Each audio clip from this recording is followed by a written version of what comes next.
Hi, it's Chris Watkin here. I'm with Adam Day. Hi, Adam. You used to be the boss man of Hatched. You were big in the game at eMove, and you were big in the game at Easy Property as well. Yeah. So you set up or you've been involved with some of the biggest online estate agents in the UK. What I want to do today is talk to you about what you consider as the future of estate agency and why you've gone into bed with eXp, who is an American estate agent with over 20,000 estate agents in America. So let's kick off. Why did you join eXp?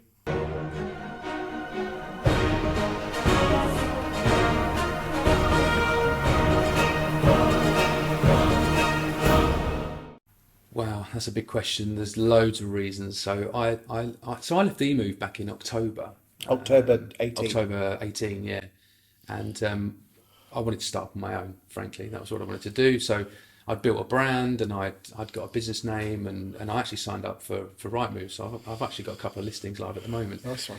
But so EXP got in touch in January, started talking to them, and I actually thought they were going to be like every other overseas company that I've ever spoken to. And as soon as they heard our average fees, that they'd disappear because that's what most of them have done in the past. Okay.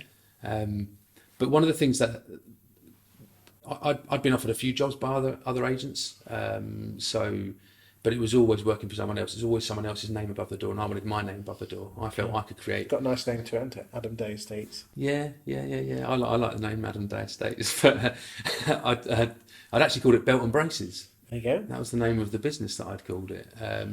But anyway, so I wanted my name above the door, or a name that I'd chosen, and me to run it, and me to be in control of my own destiny, as it were.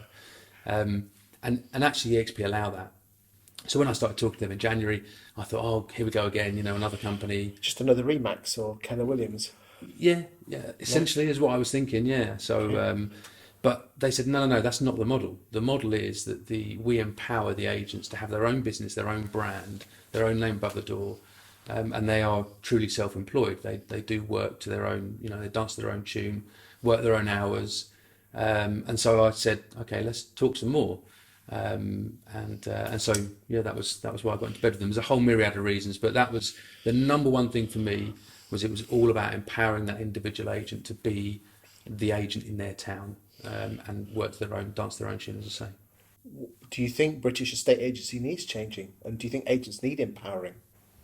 Yeah, probably I've spent the last 22 years in estate agency working for a brand and creating my own brand, Hatched, and I was a big believer in the fact that the brand was important. Okay. I still think the brand has an impact. I still think it has to, Okay.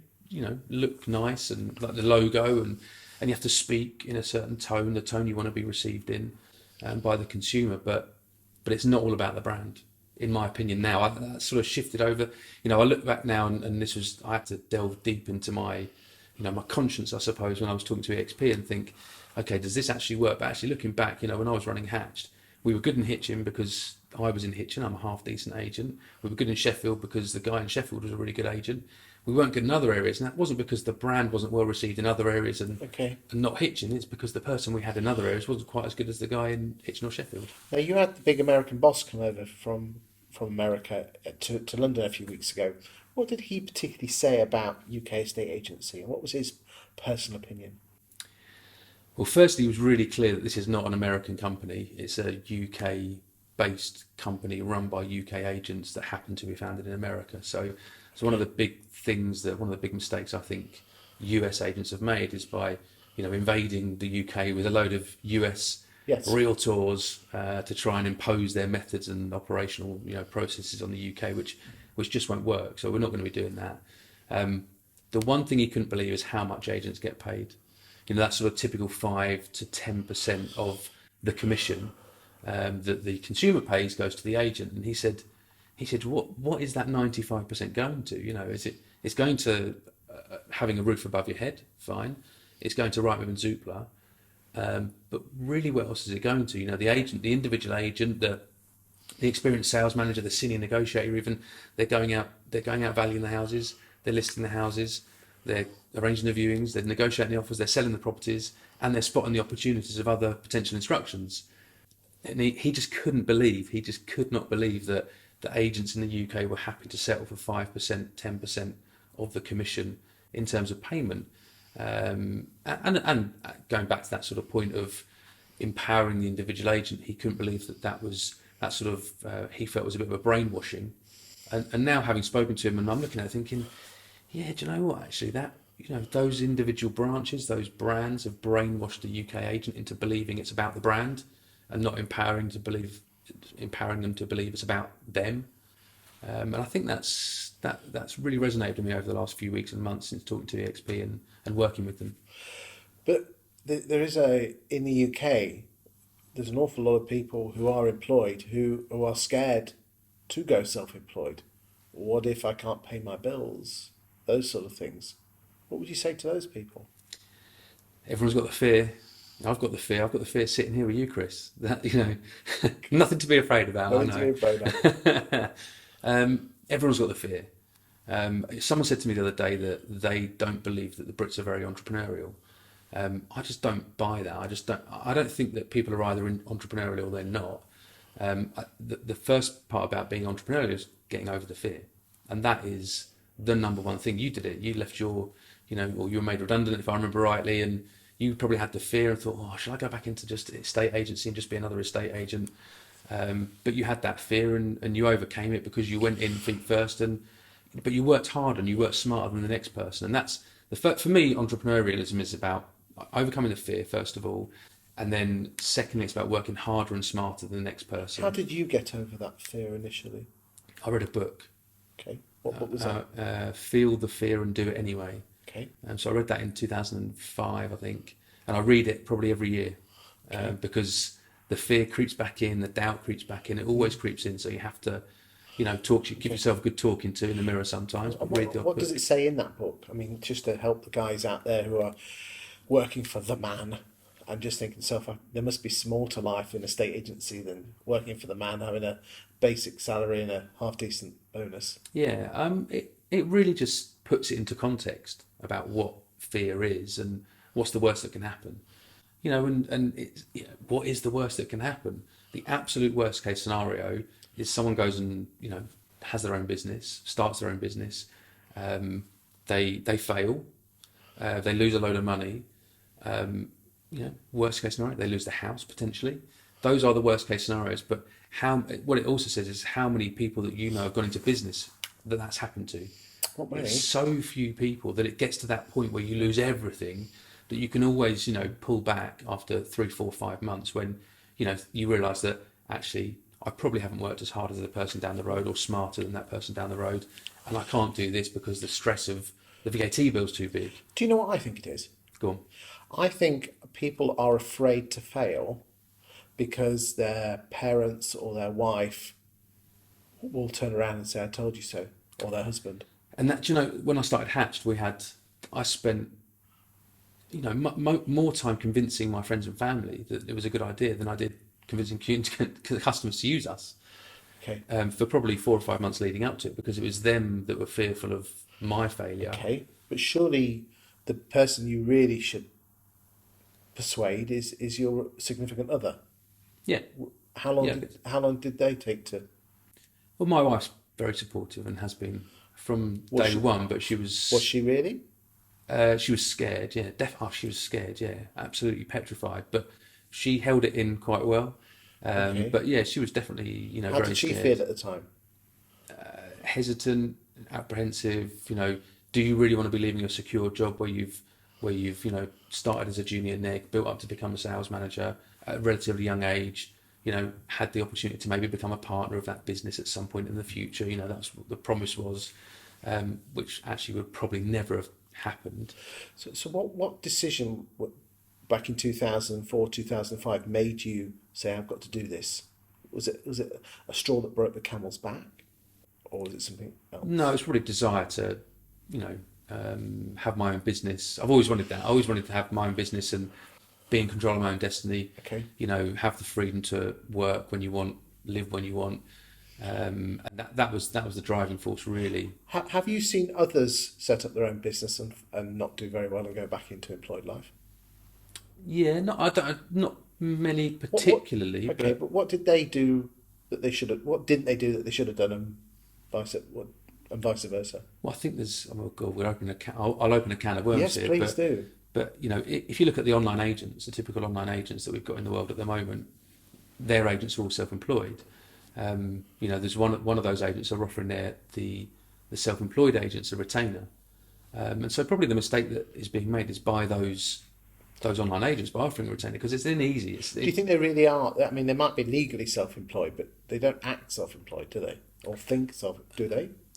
Well, I don't think so. The conversations I've been having is that those Don't agents. mention any names, but you must. I know you're talking to an awful lot of agents who are in the online sphere. Yeah, I'm talking to online agents. I'm talking to frustrated sales managers, area directors, regional directors.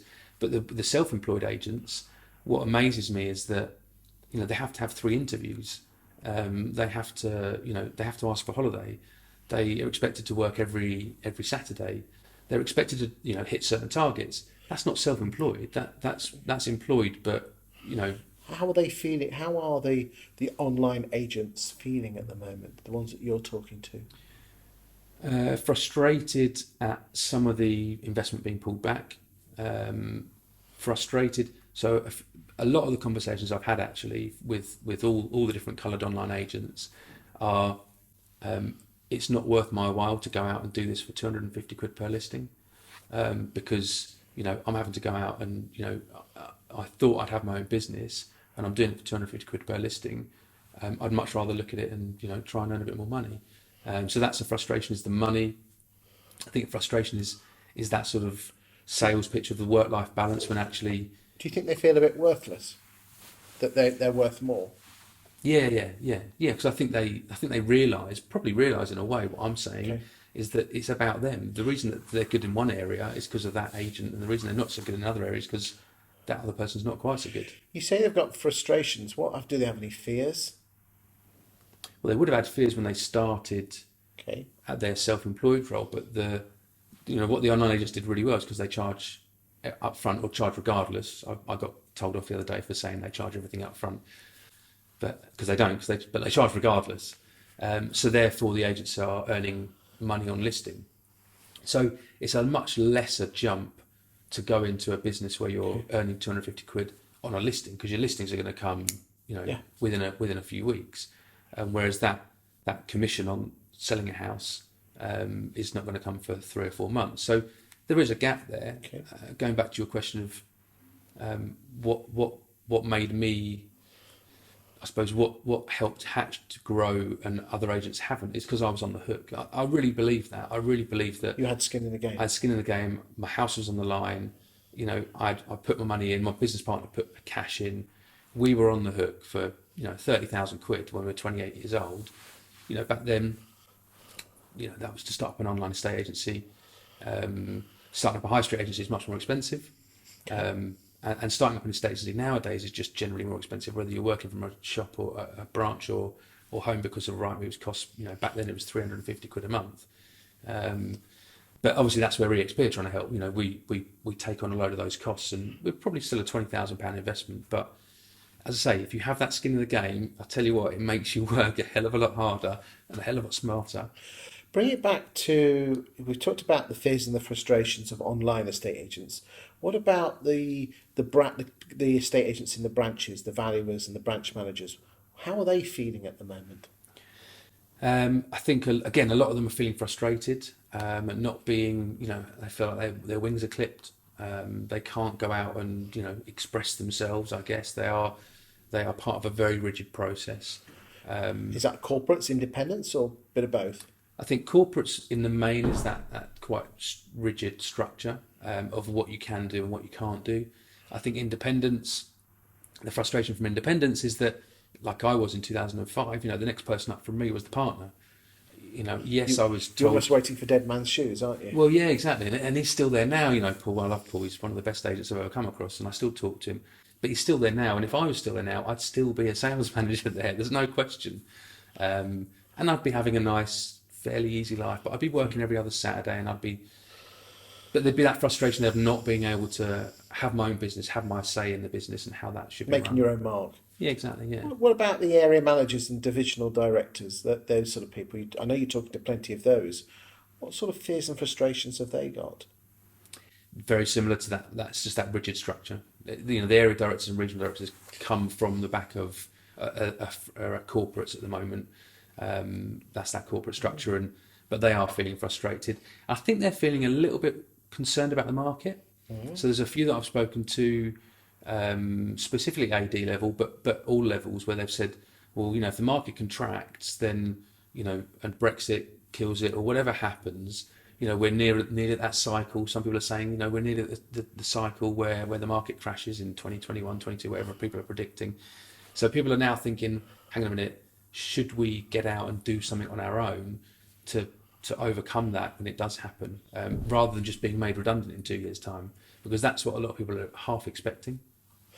So, do you think UK estate agency therefore is in imbalance between the brand and the person then?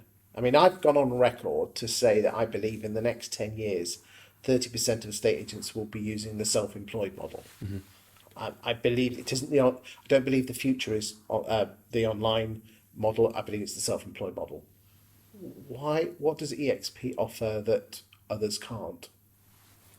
So it's all about that branding, that name above the door, but the CRM, the technology. You know, we're a tech company.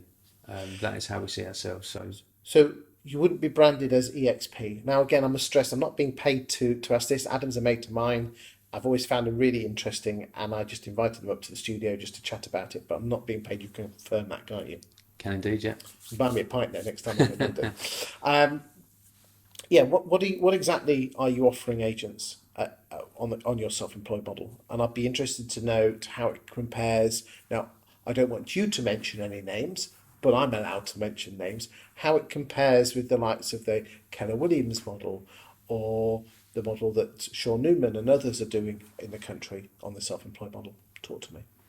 So agents can come on board and they can choose their own brand. We give them a personalised website, so that website has their own property search in there, you know, about us, contact us, all that sort of stuff. We give them a CRM. We're using one of the most recent CRMs in the UK called Loop. Really good system, actually. Great. We had Oliver on here only a few weeks ago. Yeah, and I think, you know, for me, Loop are the ones to watch in the CRM world in the estate agency, because Oliver knows exactly what he's doing. He's been there, done it. He's talking about open APIs. You know, we're able to build stuff on top of that, like the sort of the nurture sequence email journeys and some other cool stuff like that. They get Rightmove and Zoopla, and then they get 70% of the fee. So they get 70%. There's no market centre sitting in between. You know, agents can have an office if they want, and they can have a branch, but essentially, you know, our branch, and right, you've got to see it. Have I shown? I don't think I've shown you this. Yes, Chris. you have shown it to me. The virtual, the cloud virtual world. So we are a cloud-based agency where we have meetings in a virtual world. So it's a bit like The Sims. It's bizarrely brilliant. It's one of the best pieces of kit I've ever seen. I must admit, I looked at it to start with and thought this was a bit Toy Time and a bit Sims. But when you actually got delved deeper into it, there was some value there. Oh, we have meetings in there, you know, so we can meet other agents in there. We have training in there. So, you know, we'll have a prospecting for pounds, training session in there. We'll have, and that's so agents don't have to congregate into one area. They can come in. There'll be training every week in this virtual world. Oh, you got to see it. I mean, I know you've seen it already, but okay. And is the training US based, UK based, or both? No, UK based. Okay. Yeah, the training will on the UK CRM. We're going to have a separate UK sort of building within the world. The virtual world. The virtual world looks a bit like The Sims, doesn't it? But can the, let's be honest, the Americans do offer some good marketing techniques and some good scripts. Do they have access to that? Can do, yeah. Yeah, they can do. They can get access to that if they want to. And there's, you know, there is a culture of worldwide collaboration. You know, this is going to be a worldwide business. We're the first country outside of North America to be, you know, to have eXp in it. So there is that collaboration. There's a chance to go to America, to go to some of their conferences and their events. I know and you've stuff been like to that. one, haven't you? Yeah, I went to Orlando back in June. Okay. It was unbelievable. It was actually slightly life changing. Okay. Culturally, you know, yes, they're excited. The Americans are excitable. Okay. They can be a little bit over the top, but generally speaking, they're supportive, they're helpful, they want to see other Okay. people succeed, and So that's because of the model that's been built. okay, so you get 30% of your fee, so you get a bit of training and you get your Right Move and Super. Do you get anything else? Well, that 30% is capped at £24,000. So Right. we don't take 30%. So if someone does £300,000 in gross commission, we don't take 100 grand off of them. We take £24,000, and that's capped. Okay. Well, that doesn't sound a particularly good business model for eXp. What? So it works. I mean, you know, because we're cloud based, we don't have any bricks and mortar. We don't have any shops or offices that we Okay. pay for. So would it be fair to say that eXp is almost like a tribe of estate agents all coming together where you do all the CRM and the boring stuff like Right Move and Zoops and things like that? Yeah, we're a estate agency in a box. We give Okay. estate agency in a box. And they Okay. go off and they list houses and sell houses, do what they do. But What do are best you there. offering the UK agents? I mean, the thing I love about the Keller Williams model is that you have a centre manager, and people work out of a hub, and that centre manager is there to guide and support them. Are you going to offer such help and support? So obviously we're only just starting up. So we've got a couple of dozen agents lined up to go on day one. As we grow, then I'm sure there'll be a senior management team that will grow with that. But yeah, so the culture that we've got is based on something called a revenue share model. And basically we incentivize agents to help us to grow by pay. So you know when you at the corporates, you get paid 300 quid for recruiting somebody else after Right. their probation period. We have a similar sort of model where we pay someone more like nearly £3,000 for helping us to bring another agent on board. But they receive that £3,000 every year for the rest of their life. What that culture has bred is one of help and support of the people they bring in, because they feel slightly responsible for that person. If I bring you in and earn £3,000 because I brought you in, then I feel very responsible for your well-being and your success in being an estate agent. So that's the culture it's bred. So you have this self sort of help culture where I phone you up and say, Chris, how you doing? Oh, I'm really struggling, Adam, with winning any instructions. Okay, have you tried this? Have you tried that? Have you spoken to your vendors about bringing their prices down and stuff like that? So it's not a case of just earning money. It's a kind of a two-way street of you feel obliged to help out. Is it your job to facilitate that? Yeah. I mean, that again, being in America, going over there in June, that was very clear. That's what agents do, and that's the culture that we're going to breed in the UK. Do you think we have that culture at the moment, or do you think we all stab each other in the back? We probably stab each other in the back. Okay. I think again, going back to the online agents, they have the exclusive territory, so they probably have a bit more of that culture of helping agents that are next to them. Oh, so you get exclusivity in your patch then? No, we don't do exclusivity. Okay. No exclusivity, and that's part of the reason that, again, you want to help agents in your patch because they're all part of eXp. There is an ownership of eXp, so Okay. every agent owns part of eXp World Holdings. Surely that's an issue, isn't it? Well- The fact is that your mate can also be an EXP agent, although it's not branded as EXP, is No, it? he's branded as George Harrison. He's dead, isn't he? That guy from the Yeah, but Beatles. I'm sure there's plenty of George Harrison estates. Yeah. So yeah, because of the culture of so look, you're going to lose that business of George Harrison of George Harrison Estates. Okay. If he's part of EXP and you lose it to him, then happy days, because you're an owner of the company, because you own part of EXP World Holdings. Well, so hold on a second. Are you telling me that as a license holder or franchisee, you actually own part of the company?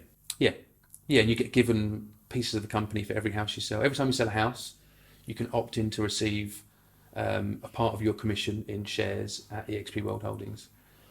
So the more houses you do, the more houses your colleague does in your same area, the more the share price hopefully goes up, Okay. and the more money you earn. It's like a little savings plan or a pension pot. And is there in terms of cross referrals, is there any advantage of referring one person to another EXP person in that town and to a different town? Yeah, there will be. We haven't got the scale for that yet. If I've got 30 agents on day one, that we probably haven't got the scale for that. But certainly in the future, that's on the roadmap. Okay. Where we'll have an incentive and a referral plan in place. So basically, you are helping frustrated estate agents set up their own business.